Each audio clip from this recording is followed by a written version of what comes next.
Selamat malam. Apakah suara saya terdengar? Cukup Jelas, jelas? jelas Romo.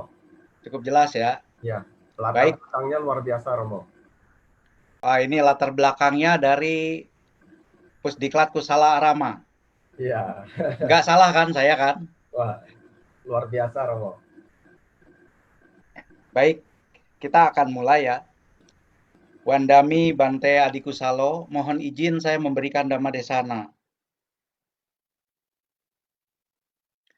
Yang terhormat Rama Ramani, Ibu Bapak, Saudara semua, selamat malam. Sukihotu, Namo Buddhaya. Namo Buddhaya. Tanpa mengurangi rasa hormat, perkenankan saya menyapa dengan saudara-saudara. Marilah kita bersama menghormat Sang Buddha Gotama terlebih dahulu. Kita rangkapkan kedua tangan, bersikap anjali. Namo tassa bhagavato arahato sama sambuddhassa. Namo tassa bhagavato arahato sama sambuddhassa. Namo tassa bhagavato arahato sama sambuddhassa. Saudara-saudara, adalah satu kehormatan bagi saya pada hari ini hadir di forum online Pusdiklat Kusala Arama di Kutai.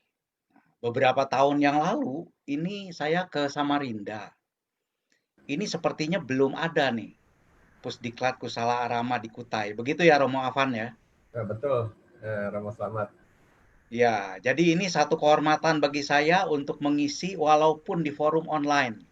Nah, ada beberapa alasan. Pertama, ini yang pertama kali bagi saya dan belum pernah ke lokasinya. Jadi, belum bisa terbayang sehingga ketika dengan Romo Afan saya baru kira-kira altarnya seperti apa. Nah, makanya saya capture langsung. Ya. Nah, kemudian ada alasan khusus lain. Satu alasan khusus yaitu karena saudara ini semuanya sangat spesial.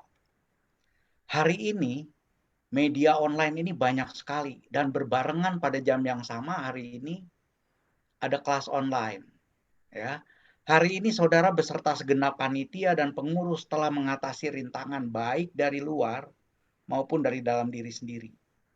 Sehingga berhasil bersama-sama melakukan kebaikan dengan kebaktian, membacakan parita, ya, mengulang suta waktu tadi, ya, melakukan perenungan, bermeditasi, bahkan melimpahkan jasa kepada leluhur. Nah, sekarang dilengkapi pula dengan mendengarkan dhamma dan berdiskusi dhamma. Jadi saudara, topik kita pada malam ini adalah tentang pelak-pelik mudita. Pelak-pelik mudita. Nah, di sini ada dua istilah nih dalam topik ini. Frasa pelak-pelik dan kata mudita. Pelak-pelik adalah liku-liku. Keindahannya, tantangannya, baiknya, buruknya, ya, di dalam mengalami maupun mengembangkannya. Mudita ini adalah satu sikap mental positif. Sikap mental positif, Ibu Bapak. Ya, merupakan satu dari 4 Brahma Wihara. Yang artinya secara harfiah itu kediaman Brahma atau kediaman luhur. Karena sikap mental inilah yang berkembang pada orang-orang yang luhur, saudara-saudara. Di antara keempatnya ini yang paling sering dibahas yang mana, saudara-saudara? Meta, ya kan? Karuna, ya kan? Dan UPK. Ini banyak dibahas. Nah, khusus untuk Pusdiklat Kusala Arama, hari ini kita akan membahas yang sangat jarang dikupas di mana-mana, yaitu tentang mudita. Ya, jadi 4 Brahma Wihara, Meta, Karuna, Mudita, dan UPK. Nah, kita akan bahas yang ketiga tuh, mudita. Karena 3 yang lain sudah sangat sering dibahas. Nah, saudara-saudara, mudita ini artinya apa? Nah, suatu sikap mental positif, yaitu bahagia atas kesuksesan pihak lain, saudara-saudara. Bahagia atas kesuksesan pihak lain, saudara-saudara. Nah, kita lihat kata bahagia di sini. Bahagia di sini beda dengan senang loh. Beda dengan senang. Nanti kita lihat ya. Beda dengan senang. Jadi, jika disimak bahagia dan kesuksesan, ya, ada dua kata kunci, saudara-saudara. Jadi tadi kan Mundita itu bahagia atas kesuksesan pihak lain. Nah, ini ada dua kata kan, bahagia dan sukses, saudara-saudara. Ya, jadi kalau kita simak bahagia dan sukses ini dua kata kunci, yaitu bahagia dan sukses. Pihak lain, ya. Kata sukses tiap orang berbeda, saudara-saudara, sehingga bahagianya pun beda-beda. Ya, ada yang sukses terkait tubuh fisik, misalnya rupawan, bentuk tubuh ideal, oke banget, yang cowok six pack katanya. Kalau saya sudah one pack, ya. Ini dianggapnya sebagai kesuksesan. Baginya bahagia apabila fisiknya seperti itu, saudara-saudara. Nah, jadi itu kriteria bahagia pihak lain, ya, apabila meraih sukses, suksesnya tubuhnya. Nah, ada sukses terkait kesehatan dan umur, saudara-saudara. Misalnya, terlepas dari kematian. Nah, artinya apa nih? Sukses dia, terbebas dari kematian, sehingga dia umurnya jadi lebih panjang. Nah, menurut dia itu sukses. Ada yang sembuh dari sakit, tubuhnya sehat. Ini dianggapnya sebagai kesuksesan. Baginya bahagia apabila sehat dan umur panjang, saudara-saudara. Ya. Ada lagi yang lain, ada sukses yang terkait kondisi eksternal, saudara-saudara. Contoh, mendapatkan jabatan tertentu, misal menjadi pimpinan dalam bidang apapun yang diterimanya. Atau mendapat kepercayaan atau terlibat dalam melakukan sesuatu. Misalnya, mendirikan wihara, mendirikan pusdiklat Kusala Alama, membantu menggalang dana penanggulangan COVID-19. Nah, bagi orang-orang tertentu, mendapat kepercayaan dan terlibat saja, jangankan pimpinan, baru mendapat kepercayaan dan terlibat saja, itu suatu kesuksesan bagi dia. Dan dia bahagia di situ. Ya. Belum lagi yang mendapatkan gelar tertentu, misalnya gelar doktor, gelar profesor, gelar pandita, dan sebagainya. Ini dianggapnya sebagai kesuksesan. Baginya bahagia apabila ia mendapatkan hal-hal ini, saudara-saudara. Sukses. Ada yang sukses terkait kondisi pendukung kehidupan, saudara-saudara. Misalnya terhindar dari rugi. Nah, ini dianggap sukses oleh dia. Mendapatkan keuntungan, memperoleh harta. Baginya bahagia apabila ia mendapatkan untung atau harta atau tidak rugi. Sukses menurut dia. Dan dia bahagia, saudara-saudara. Ya. Ada lagi jenis yang lain, saudara-saudara. Jadi banyak nih sukses tuh. Orang bisa bahagia dengan berbagai kriteria sukses. Ada yang sukses dari pengalaman indera, misalnya. Dia berhasil jalan-jalan. Sehingga dia bisa melihat pemandangan indah. Nah, dari indera penglihatan. Pengalaman indera penglihatan. Menghirup udara yang harum segar, bukan yang bau. Memakan makanan, mengkonsumsi makanan yang memadai atau enak. Mendengar hal-hal baik. Contoh, misalnya seperti saudara-saudara. Hari ini, malam ini sukses. Datang bisa mendengarkan dhamma. Ada satu kebahagiaan tersendiri. Nah, itu dari telinga nih. Mendengarkan dhamma. Tapi ada yang kriteria orang lain lagi. Bukan mendengarkan dhamma. Mendapat pujian, mendapat pengakuan, mendapat penghargaan secara verbal. Itu juga mereka menganggap itu kesuksesan bagi mereka. Dan mereka berbahagia di situ. Ya.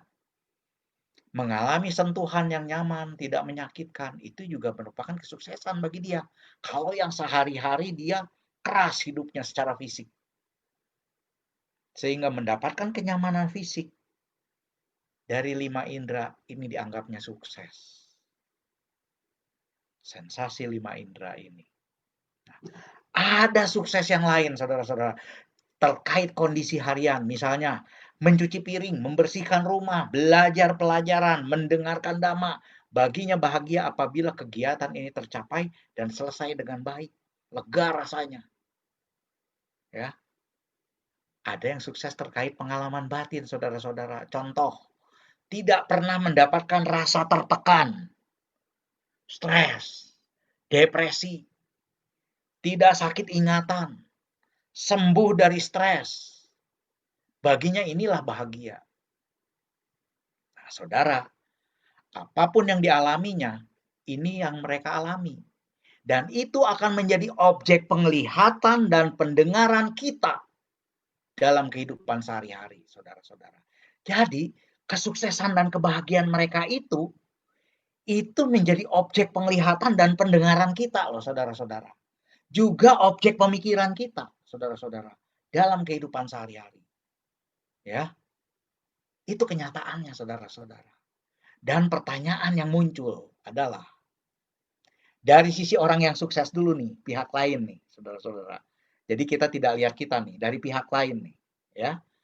Pertanyaannya, ketika mereka memperoleh itu, apakah ia bahagia? Apakah orang tersebut merasa kesuksesannya diakui oleh pihak lain? Apakah ia menderita kehausan pengakuan, penghargaan? Seberapa besar pengakuan tersebut? Apakah tepat pada waktunya? Ini adalah hal yang mungkin terjadi pada pihak tersebut. Dan jika jawabannya negatif, saudara-saudara, apakah ia menderita? Ini adalah pihak, di sisi pihak yang tanda petik sukses tadi. Nah, sebaliknya dari sisi pengamat nih, kita nih saudara-saudara, yang melihat, yang mendengar mereka nih, yang memperoleh hal-hal tadi. Apakah timbul iri, saudara-saudara? Apakah timbul sinisme? Atau nyinyir, saudara-saudara? Apakah timbul benci? Apakah menolaknya? Gak masuk akal dia bisa sukses seperti itu. Nah, apakah bahagia ketika pihak lain sukses? Apakah hanya dalam mental pikiran kebahagiaan tersebut? Atau juga diekspresikan dalam bentuk ucapan? Misalnya pujian, pengakuan, atau juga diekspresikan dalam bentuk tindakan seperti memberikan hadiah, jabatan, atau apresiasi lain. Saudara, ini pertanyaan-pertanyaan unik, saudara-saudara. Yang mana yang saudara-saudara pilih? Apabila saudara di sisi sebagai pengamat, pendengar, yang memikirkan ketika objeknya adalah orang-orang yang sedang berbahagia atau sukses. Sebaliknya, apabila kita mengalami di sisi orang yang mengalami yang tadi, ya, bahagia atau tidak kita? Ya, ini kesempatan pengembangan batin luhur mudita sebenarnya, saudara-saudara. Ya, berbahagia atas kesuksesan orang lain, ini ada dua hal. Atas hasil kebaikan mereka, sehingga bisa mereka umur panjang, sehat, tidak rugi, banyak untung, mendapatkan suatu gelar, kepercayaan, posisi. Nah, ini adalah hasil dari kebaikan, saudara-saudara. Atau bahagia atas kesuksesan dalam bentuk orang lain berhasil, sukses melaksanakan suatu aktivitas. Kama baik, saudara-saudara. Nah, jadi, mudita ini ditinjau dari dua sisi, saudara-saudara. Bahagia atas kesuksesan orang lain, ini ada dua. Sukses dalam arti dia memperoleh hasil, yang pertama. Yang kedua, sukses dalam arti dia berhasil melaksanakan kama baik, kusala kama, saudara-saudara. Ya, jadi ini aspek dari mudita. Dhamma mengajarkan kita akan pentingnya pengembangan batin mudita ini untuk dua hal, saudara-saudara. Untuk diri sendiri dan orang yang mengalami sukses, saudara-saudara. Dua hal. Mengapa dua hal ini penting? Nah, kita lihat nih contohnya nih. untuk diri sendiri. Maukah saudara-saudara punya iri hati? Capek nggak tuh kalau yang iri hati? Capek loh. Sinis? Capek juga sebenarnya tuh. Benci? Nggak mau juga. Bosan? Nggak mau juga saudara-saudara. Jadi pada hakikatnya untuk diri sendiri, mudita ini untuk menghancurkan iri hati, sinisme, kebencian, kebosanan, saudara-saudara. Juga untuk kehidupan sosial kita. Batin menjadi ringan, mudah bergaul, dan mendukung perkembangan spiritual ke arah kesucian. Jangan harap bisa mencapai arahat, saudara-saudara, kalau mudita tidak dikembangkan, saudara-saudara. Nah, ini manfaat pengembangan batin mudita untuk diri sendiri, saudara-saudara. Lalu bagaimana untuk orang yang mengalami sukses, saudara-saudara? Nah, saudara-saudara, tadi mudita ini kan bisa diekspresikan bukan hanya dalam pikiran. Semoga dia tidak kehilangan kesejahteraan yang telah diperoleh. Semoga dia tidak kehilangan kebahagiaan yang telah diperoleh. Semoga dia panjang umur. Begitu kan? Ya.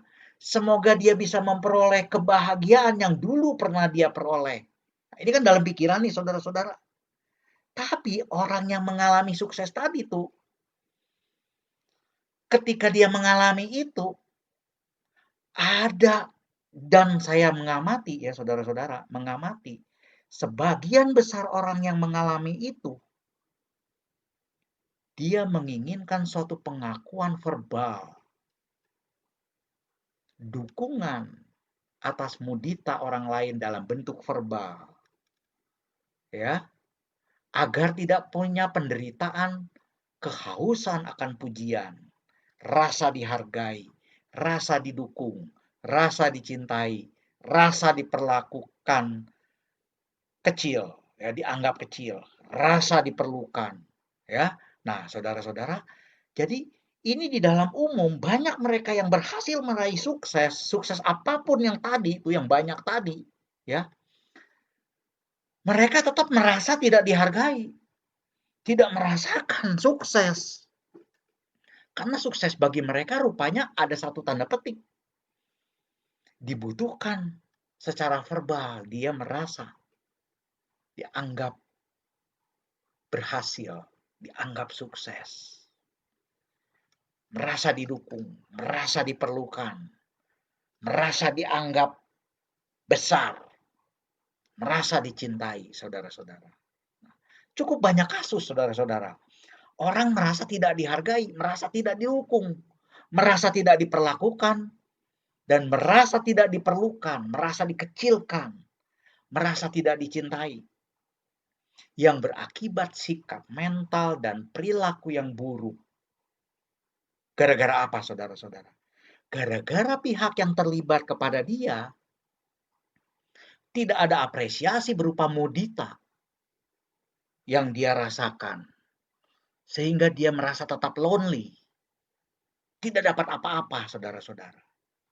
Ya. Akibatnya apa, saudara-saudara? Perilaku dia di luar sehari-hari. Itu perilakunya ada yang rendah diri, menutup diri, tidak mau melakukan kebaikan lagi, saudara-saudara. Males lah.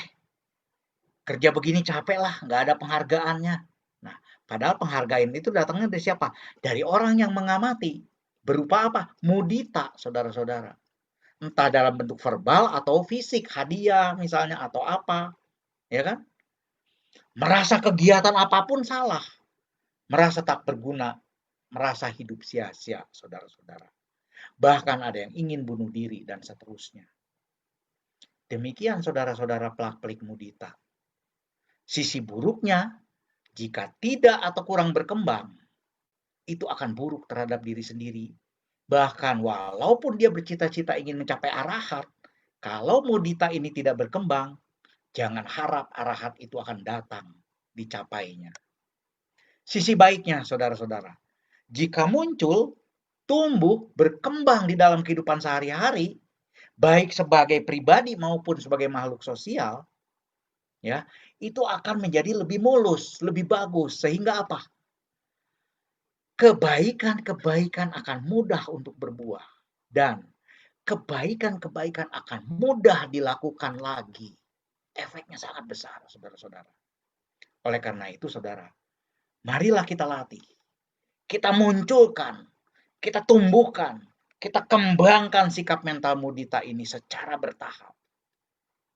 Saya turut berbahagia, saudara-saudara, dan menyampaikan penghargaan atas kebaikan saudara menyimak sharing pelak-pelik mudita yang baru saja disampaikan ini. Semoga kebaikan saudara ini mengkondisikan kebahagiaan yang lebih luhur di dalam menjalani kehidupan sehari-hari. Semoga semua makhluk berbahagia. Anumodana. Sadu, sadu, sadu. Waktu pengelolaan aktivitas selanjutnya, saya kembalikan kepada Romo Afan. Terima kasih. Namo Buddhaya.